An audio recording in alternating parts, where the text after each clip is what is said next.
Sugar की समस्या जो आजकल भारत में सबसे ज्यादा होने वाली समस्याओं में से एक है। लगभग हर घर में कोई ना कोई इस समस्या को लेकर परेशान है और सबसे खतरनाक बात इसमें यह है कि वो इसको इतना लाइटली लेते हैं, इतना आम समझते हैं और इस समस्या को ऐसा अनदेखा करते हैं जैसे कि कुछ हुआ ही नहीं, क्योंकि उन्हें नहीं पता कि इससे होने वाली आगे जो समस्याएं हैं वो क्या होती हैं। क्या आप जानते हैं शुगर के कारण आपका पैर काटा जा सकता है, आपकी देखने की शक्ति, आपकी आंखों की रोशनी चली जाती है, किडनियां तक खराब हो सकती हैं, पैरालिसिस की प्रॉब्लम होना, प्रोस्टेट की प्रॉब्लम होना बहुत आम ऐसी समस्याएं हैं जो किसके कारण होती है? शुगर के कारण। लेकिन जिन लोगों को इस बात का ज्ञान नहीं होता है वो अक्सर देखा जाता है कि शुगर को बहुत लाइटली लेते हैं और जब उनके फ्रेंड्स या परिवार के सदस्य कुछ उनको खाने के लिए कहते हैं मीठा, तो वो कहते हैं हाँ हाँ कोई दिक्कत नहीं है, इतना तो चलता है।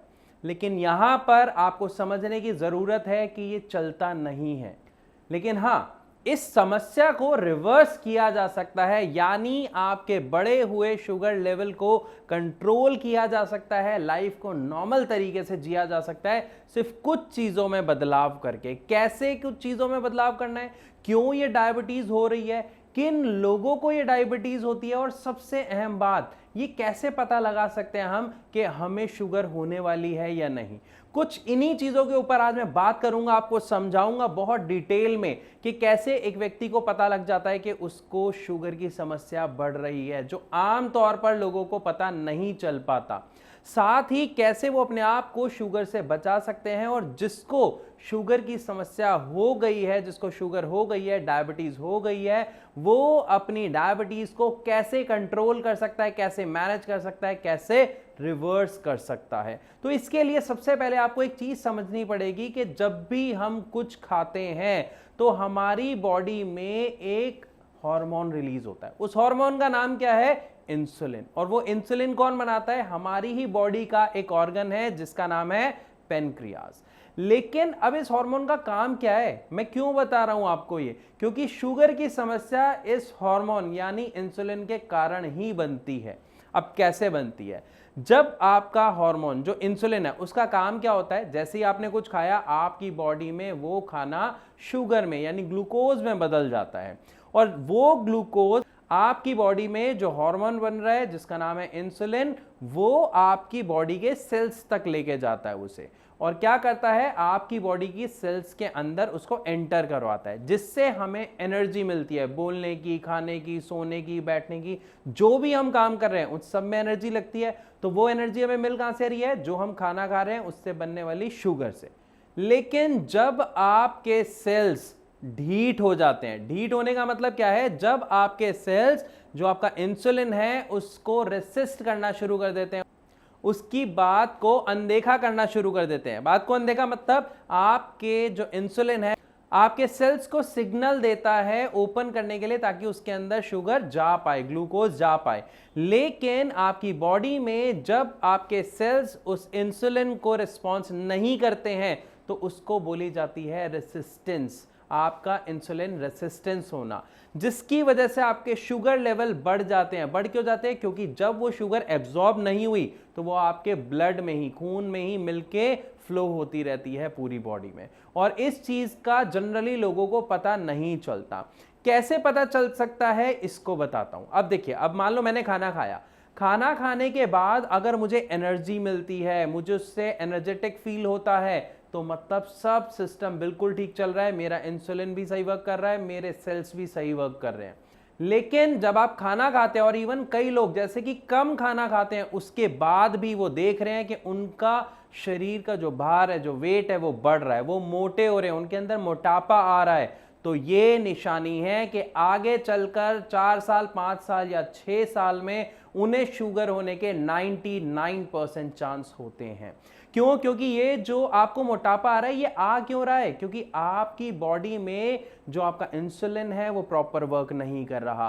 क्योंकि इंसुलिन बन तो रहा है, वो प्रोड्यूस तो हो रहा है, लेकिन सेल्स शुगर को एब्जॉर्ब नहीं कर रहे, उसकी बात नहीं सुन रहे, तो वो आपकी बॉडी में फैट क्रिएट कर रहा है, जिसके कारण आपको शुगर की समस्या का सामना आगे चलकर करना पड़ सकता है। तो ये निशानी है। साथ ही आपको कुछ सिम्टम बताता हूं जिससे आपको यह समझ आ जाएगा कि शुगर अब मुझे हो चुकी है या अभी भी मैं बचा हुआ हूं। अक्सर क्या होता है, जिन लोगों को शुगर की समस्या शुरू हो चुकी होती है, उनके ब्लड में शुगर लेवल बड़े रहते हैं, उन्हें अधिकतर बहुत ज्यादा प्यास लगनी शुरू हो जाती है, बहुत ज्यादा यूरिन आना शुरू हो जाता है। इवन अगर कहीं पर कट लग जाए, कोई फुंसी फोड़ा हो जाए, कोई चोट लग जाए, तो वो चोट काफी दिनों तक देखते हैं कि ठीक नहीं हो रही है, वो जख्म भर नहीं रहा है। इवन पैरों में, हाथों में चींटियां जैसा काटना, सुन्नपन आना, ये सभी क्या है, शुगर की निशानियां हैं। तो अगर आपको ये समस्या है तो अभी आपको सतर्क होना बहुत जरूरी है। अब हो सकता है बहुत से लोग आप में से ऐसे होंगे जो कह रहे होंगे सर हम तो दवाई ले रहे हैं। अगर आप दवाई ले रहे हैं तो अब आप और ज्यादा सतर्क होकर सिर्फ एक चीज पर ध्यान दीजिए। अगर आप एलोपैथिक मेडिसिन ले रहे हैं और आप बेफिक्र हैं कि मैं तो अपने लेवल्स को लेकर बेफिक्र हूं, मेरे लेवल कम आ रहे हैं, तो यहां पर आपको और ज्यादा ध्यान देने की जरूरत है, क्योंकि ये मैं नहीं, डॉक्टर पीटर, आप YouTube पे खुद जाइए और चेक कीजिए, उन्होंने खुद बताया है कि एलोपैथिक मेडिसिन साइंस जो है वो एक्चुअली आपके शुगर में आपको हेल्प नहीं कर रही है, बल्कि आपकी समस्या बढ़ा रही है। क्यों बढ़ा रही है, कैसे बढ़ा रही है, इसको समझते हैं। जब भी एक शुगर का पेशेंट डॉक्टर के पास जाता है तो वो डॉक्टर उसे क्या सजेस्ट करता है, क्या देता है, इंसुलिन देता है। क्या इंसुलिन हमारी बॉडी में नहीं बन रहा है, फिर भी हमें इंसुलिन दिया जा रहा है। अब इससे क्या हो रहा है, यहां पर आपको समझना बहुत जरूरी है कि आपकी समस्या क्यों बढ़ रही है इंसुलिन लेने से। क्योंकि जब कोई इंसुलिन लेता है तो वो ये देखता है कि उसके ब्लड में शुगर लेवल कम हो गए, लेकिन इसके कारण जो आपकी बॉडी में ऑर्गन है, कौन सा ऑर्गन, जो बताया था, जिसका नाम है पेनक्रियास, जो इंसुलिन बना रहा है, वो इंसुलिन का प्रोडक्शन कम करता है और धीरे धीरे बंद कर देता है, जिसके कारण पेशेंट पूरी तरह इंसुलिन पर निर्भर हो जाता है और बहुत सी खतरनाक बीमारियों का सामना करता है। तो यहां पर आपको सबसे पहले क्या करना है, सबसे पहले आपको अपना शुगर का सही इलाज समझना है, खुद से चूज करना है। तो अगर आपको किसी भी तरीके का डाउट है तो आप हमारे यानी श्रेयास के डॉक्टर्स की टीम से फ्री ऑफ कॉस्ट कंसल्ट कर सकते हैं। आप अपना हर डाउट, हर सवाल, हर परेशानी के बारे में जो शुगर से जुड़ा हुआ है जवाब जान सकते हैं हमारी डॉक्टर्स की टीम को कॉल करके अभी। तो यहां तक हमें अच्छे से समझ आ गया कि हमें क्या नहीं करना, हमें इंसुलिन नहीं लेना, क्योंकि इंसुलिन लेंगे तो क्या करेंगे, इंसुलिन पर निर्भर हो जाएंगे और जिससे समस्या इस लेवल तक बढ़ जाएगी जिसको रिवर्स करना शायद नामुमकिन हो जाता है। तो हमें अब ठीक क्या करना है, अगर किसी को भी शुगर हो गई है तो उससे ठीक क्या करना है, उसे ठीक करना है अपने इंसुलिन को और अपने सेल्स को। अब कैसे करना है इसको समझते हैं। क्योंकि शुगर एक लाइफस्टाइल डिसऑर्डर है, यानी हमारे गलत खान पीन का नतीजा है। अब क्यों नतीजा है, लास्ट इसको समझना बहुत इंपॉर्टेंट है। जिसने इसको समझ लिया उसके घर में शुगर की समस्या होना लगभग नामुमकिन हो जाती है। अब असल में होता क्या है, हम भारत देश में रहते हैं और भारत में हम जो भी खाना खाते हैं वो 90% से प्लस कार्ब्स खाते हैं।